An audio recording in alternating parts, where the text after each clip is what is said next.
Now to John Rathbone. Yes, John? I will try and be brief. Just want to thank the organizers for inviting me here. It's very exciting to be able to speak to an audience like this and share not only what we're doing, but what we're doing in Canada specifically. So it's, yeah, thank you. So I'm presuming after what Graham was saying that not a lot of people, especially in Canada, know what Ramble is and why we're in Canada. So I'm going to briefly introduce you to Ramble.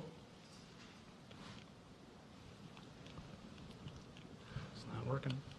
I think you have to point it. Thank you. So this is our company from an organizational perspective. We are a multinational, multidisciplinary consulting engineering firm. We do all the big topics, buildings, transport, urban design, water, you name it. You can see that we have a very strong presence in Europe, specifically the Nordics, but we are also very aggressively looking at expansion into North America and very specifically Canada. So I just wanted to point out, you can see through our internal structure that we have an energy division that is separate from oil and gas, and it's kind of a philosophy situation, but also because the oil and gas division focuses more on extraction, and whereas the energy division where I'm from, we look at energy on a more fundamental, broader spectrum. So I think that's why we've separated. So So we've been in Canada since 2014, and I sit in the energy department, and more specifically the energy systems division. And so to get to what we're talking about, economic growth, energy security, climate policy, is this a contradiction? From our perspective, the answer is absolutely not. And before I get into why that is our position, I need to briefly introduce everyone to district energy.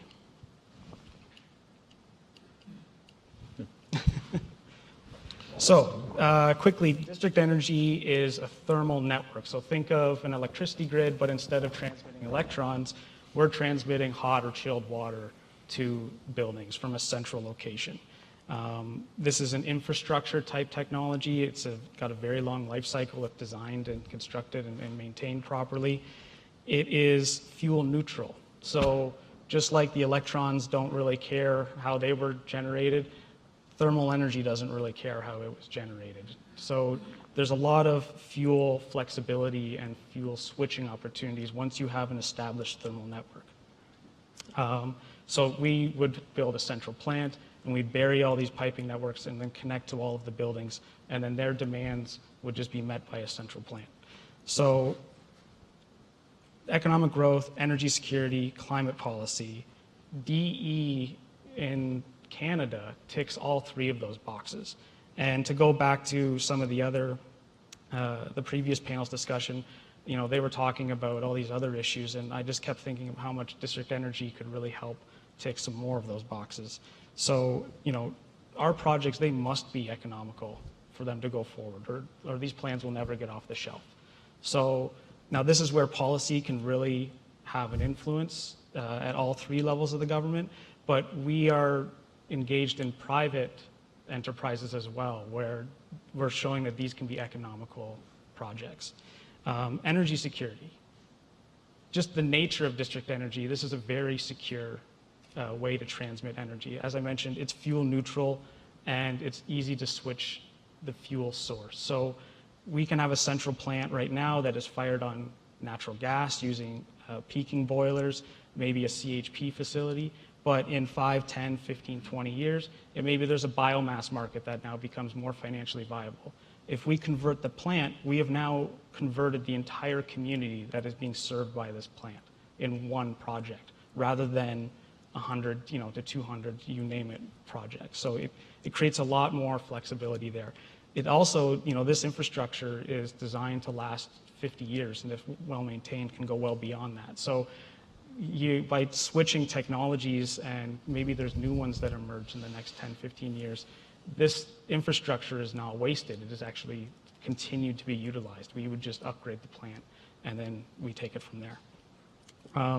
The other big advantage as well is that you don't have to use one fuel source and that's it. You can diversify your fuel sources. So we could look at expanding the plant and increasing maybe, say, biomass consumption.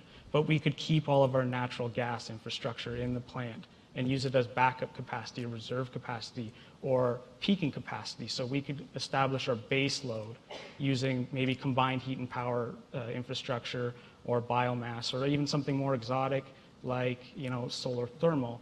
And then when we hit those big peaks, we can then turn on our natural gas or fossil fuel burning type of infrastructure to meet those peaks. So, you know, I'm a great example of kind of like the trade relationships between Europe and Canada, because I'm a Canadian and my company is Danish and they're coming into Canada. And we are importing all of the knowledge and experience that the Danes have gained over the last 50 years doing district energy. And to go back to our previous panel, you know, they imported almost all of their fuel, and in the 70s they were hit tremendously hard by the oil crisis. And this was a tremendous motivator for Denmark to become energy independent. And this is why they put such a focus on developing district energy technology and combined heat and power plants to the level that they're at today. And we're standing on their shoulders right now in Canada and importing all of that experience and knowledge right here. And then what's following that is all the district energy suppliers and equipment suppliers that are based in Europe. And now they're bringing their equipment and their expertise and knowledge into the Canadian market. So what does Canada get back in that? Well, employment, like myself, and there's lots of other new jobs coming in the district energy industry. And as the industry grows, those jobs are going to grow even more as well. We're also learning a ton from them. So, you know, I'm not leaving. So all of the knowledge and experience that I'm gaining from Ramble, I'm keeping here in Canada. So this is a great example of the relationship that we're doing privately without any type of external motivators. We're just doing it as part of an economic growth model, expanding our business into a new market. So there are many different ways that we could answer, you know, is this a contradiction question? But Ramble's answer to that question is absolutely not, and district energy is a huge component to prove that that is not a contradiction. You know, we do district energy projects that secure energy flexibility for our clients, which provides more options to achieve economically viable energy projects while achieving security within climate policy. So, Thank you very much, John. And quickly, these, I know I showed a couple fancy pictures, but these last two are Canadian projects. So this is not something that we're planning on doing or theorizing about. We're currently doing this right now. So it's very exciting. Thank you very much. Thank you, Tim and Rocco. I'd like to come back to maybe the theme that was set this morning in the first session, which was policy is changing and it's going to be dramatic. John has talked about district energy as being a primary tool, and it would apply equally to the endeavors of Siemens and CAP companies as well.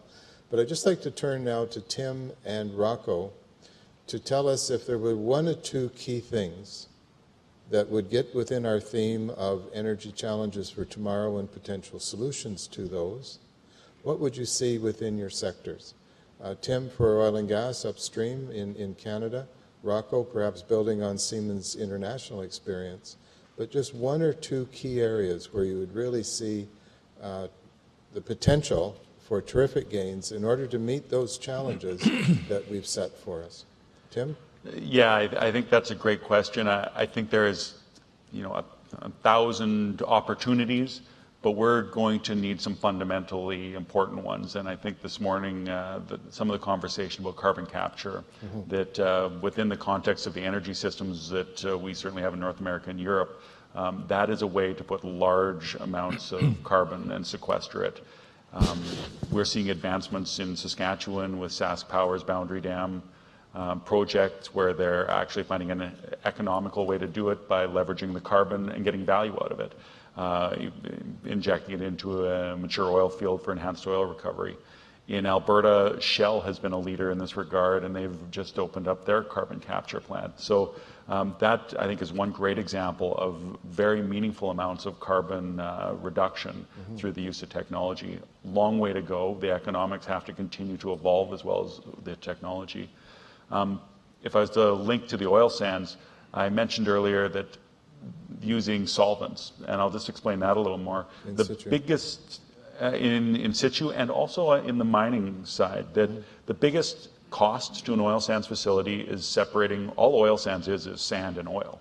The challenge is getting them apart and putting the sand back and covering it up and planting trees and sending the oil to customers. Natural gas and heat has been the primary source of separating those two in the past, and that's where the greenhouse gas emissions come from. If we can use solvents or other technologies, radio waves, there's many science projects going on right now that can take the greenhouse gases to very, very low and get the same outcome. More work to be done, but important opportunities. Thank you. Rocco? Well, first of all, I have a question for the audience. The topic for this panel is energy, economic growth, energy security, and climate change. Are they in conflict? And so I guess my question to you is, how many of you think that there is a conflict in trying to reconcile climate change policies with economic growth and energy security? Show of hands. A few. Not a few, yeah. That's very encouraging, actually. I would have thought there'd be more. Of course, a lot of it depends on what policies are put in place, particularly in climate change. How aggressive are they, and how well are they planned, and how do we manage the transition? But having said that, I think we at Siemens believe that these are really compatible goals, and so much of the technology that we're developing and much of our business is focused on helping to make that transition smoothly. To your question about the two most important initiatives, I would say, first of all, energy efficiency. I think it's a grossly underestimated tool or opportunity that we have to reduce energy consumption and emissions.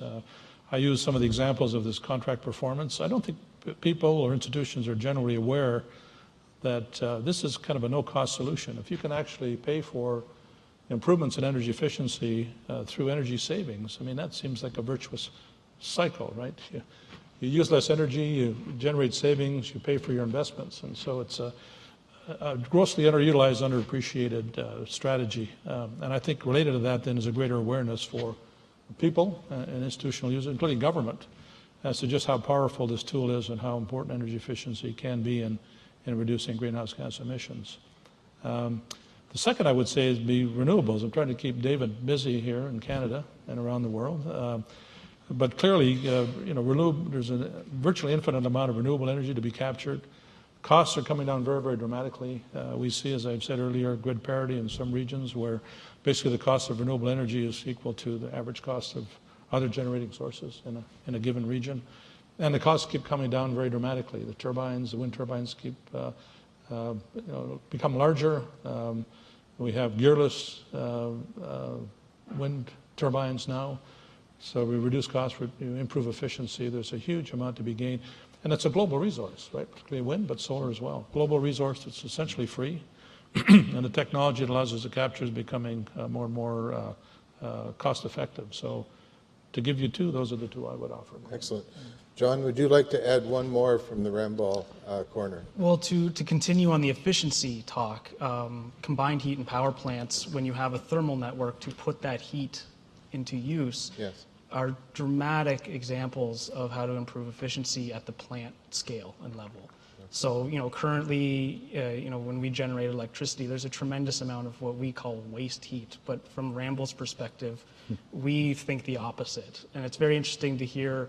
I've been learning ever since I've joined Ramble that when we say power, we think electricity. But when all of my Danish colleagues say power, they think heat first and electricity second.